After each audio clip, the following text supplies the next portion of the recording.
अज सांगड़ जे शहीदन सा इंसाफ जे लाए पूरी सिंध पुकारे रही है। सिंध में जे तरीक़े से गरीबन सा मज़लूमन सा हारियन सा जुल्म थी रही है, बेगुनाह मासूम बारन ते नियाणियन ते हारियन ते गोलियों हलायूं वयूं।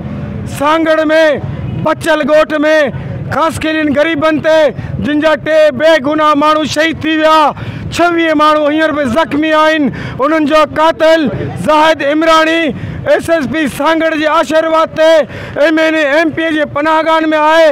असां अज सरापा एहतजाज आयूं, मज़लूमन सां गॾु आयूं, सांगड़ जे शहीदन सां गॾु आयूं, उन्हनि जे वारसनि सां गॾु आयूं जेके सांगड़ जा शहीद थिया आहिनि, जेके गरीब मज़लूम माण्हू सांगड़ जा आहिनि।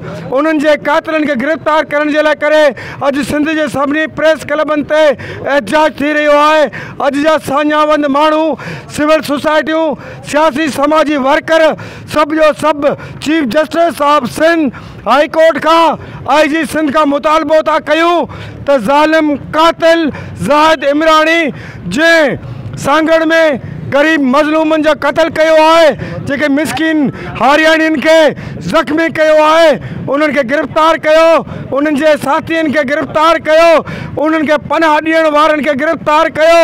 ऐं जेको सांगड़ जो SSP आहे, जेको दुर बणियल आहे, तंहिंखे फौरी तौर हटायो वञे। अॼु इन प्रेस क्लब में पहुचण जो मतिलबु आहे पूरी सिंध जे प्रेस क्लबनि में इहो अॼु मुतालबो थी रहियो आहे त ज़ालिमनि खे गिरफ़्तार कयो, कातिलनि खे गिरफ़्तार कयो। ज़ाहिद इमरानी जेको सांगड़ में गरीब मज़लूमन जो कातिल आहे, उन्हनि खे गिरफ़्तार कयो वञे। अॼु असां सभु गॾु थी रहिया आहियूं, अॼु एहतजाज करे रहिया आहियूं उन्हनि कातिलनि जे ख़िलाफ़, उन्हनि कातिलनि जे ख़िलाफ़ उन्हनि खे गिरफ़्तार कयो वञे।